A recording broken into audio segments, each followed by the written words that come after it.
My brothers and sisters, you are now watching the Gamer 2323, so just forget about the chores you're supposed to do. Put your feet up, get your Kool-Aid, fried chicken, popcorn, get whatever you may need! And I hope you enjoy the video. Apes! Together! Strong! Boy, you know I had to talk about this movie, bro. I'd seen this truck the day it came out, but you know, I was taking a little break, so I didn't really get to my review the day I wanted to. But boy, you already know I seen that War of the Planet of the Apes. As much as I've been hyping up that movie since last year, this has been one of my most anticipated movies to see this year. It was like up there with Logan.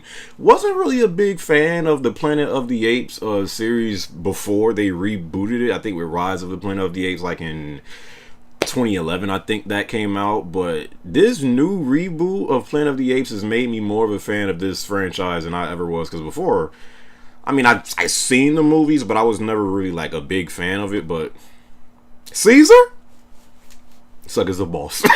So wanted to talk about my quick little I guess review verdict of War of the Planet of the Apes. This was easily one of my favorite movies this year. I don't know if I like it more than Dawn of the Planet of the Apes. I'd have to think about that.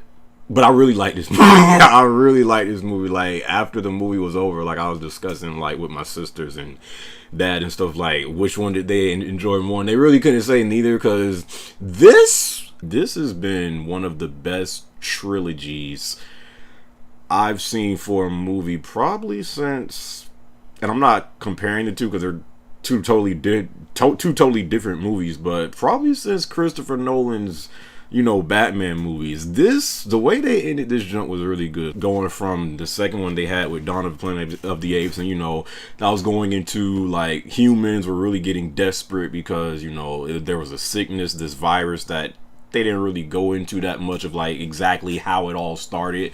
They kind of dipped and dabbed in it, but we didn't really get like a full like understanding of like how the virus started. But you know, that was really what the second one was about. Like, humans got desperate, the apes were now smart, you know, were now more smart, and they were, you know, starting to really build up something, and now these suckers could talk now, you know. So Caesar though, oh my god, I really loved see, I mean, I pretty much enjoyed Caesar since Rise of the Planet of the Apes. Like, his progression into becoming, you know, this alpha leader of this group. Like, Caesar's a complete boss. Like, there's nothing else to be said. Like, this dude is a boss. He just knows what's to do, when to do it at the right time. Even if the apes are bigger than Caesar, they won't dare try this. Man, like, there was a scene in the movie to where like this ape that was way bigger than Caesar, you know, kinda was going at his son,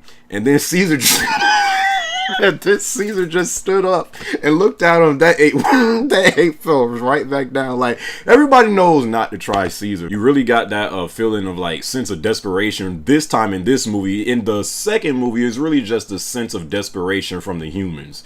In this one, you get that sense of desperation from the humans and the apes. And like, as you know, we're watching this movie. Of course, most people are going to side with the apes, you know, because we've, you know, following the story of Caesar, you know. So of course, most of the viewers are going to like, you know, be on the side of the apes. But as you're watching this movie, you can really understand both sides, like why the humans are doing this, like, and even really, I guess, quote unquote, the bad guy in this movie. I just had to look up this man's name, completely forgot. Woody Harrelson. So he's like, you know, I guess, quote unquote, the bad guy for the humans. But, you know, as he's telling you why he's doing what he's doing, you're like, okay, I can see like, I don't even think there's necessarily a bad guy in this movie. Like, the humans are desperate, they're doing what they need to do so the humans don't become extinct, and the apes are doing what they need to do to keep, you know, their group, and, you know, to keep this,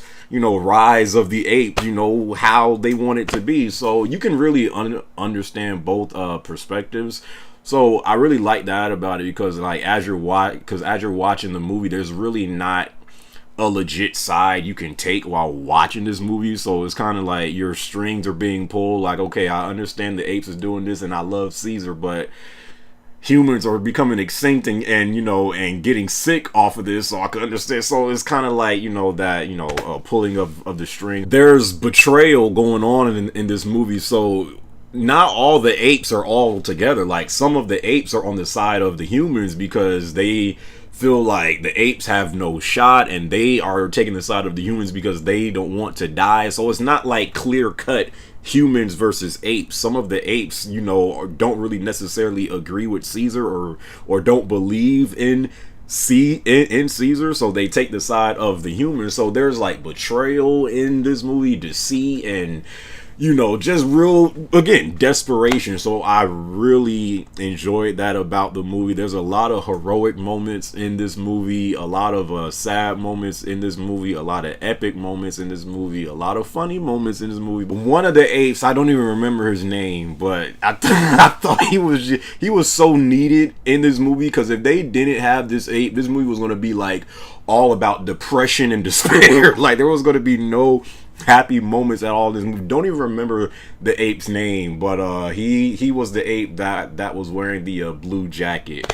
That ape was so needed in this movie because his humor, it wasn't over the top humor, but it was like just enough to have you, you know, to just have the people that were watching the movie, you know, kind of laugh and not always be, you know, in this depressing state. So I thought that was good. This movie had a way more humor than, I mean, I remember sometimes laughing in Dawn of the Planet of the Apes, but that was maybe like 1 or 2 times. This movie had you laughing like a good couple of times. So I thought that humor, and again, it wasn't like over the top humor to where it's like, is this like a comedy film? No, like it was like the perfect right amount of humor, and it came at great times. So the only thing I'm kind of iffy on is the ending, but I did enjoy the ending. Like, it wasn't like it was a bad ending, but I just felt like, with how good this movie was, if the ending was like just a tad bit better, this junk could have really been good. But even despite that, like, this movie was, in my opinion, good from head to toe. Like, it really it carried on what made Dawn of the Planet of the Apes so good. I can't recall all of the latest trilogies I've seen, but this is probably one of the best recent trilogies I've seen for a movie, probably since Christopher Nolan's Batman movies. Like, it's that good. Like, every single one was good. If this is the end of, you know, this series and they take a break from this jump for a while before they decide to reboot this junk up again, you know, if that's the case, this reboot right here with these 3 movies, Rise of the Planet of the Apes, Dawn of the Planet of the Apes, and then War of the Planet of the Apes, these are the 3 movies that made me really a fan of this series. Because again, prior to these 3 movies, I didn't really care about Planet of the Apes like that. I'm just like, who are these freaking monkeys talking? Like, I really didn't care. But the way they did it in these 3 movies, I really enjoyed it. So yeah, War of the Planet of the Apes, in my opinion, it met my expectations, and heck, and even in some ways exceeded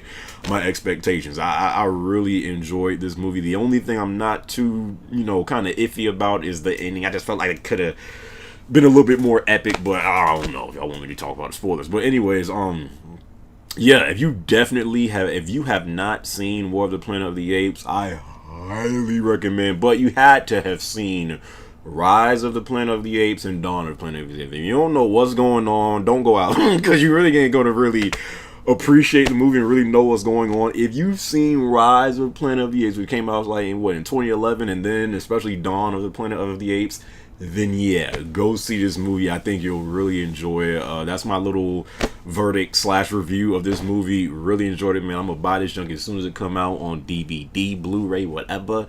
And yeah, I hope you guys enjoyed this video. Catch you guys in my next one. All right, peace.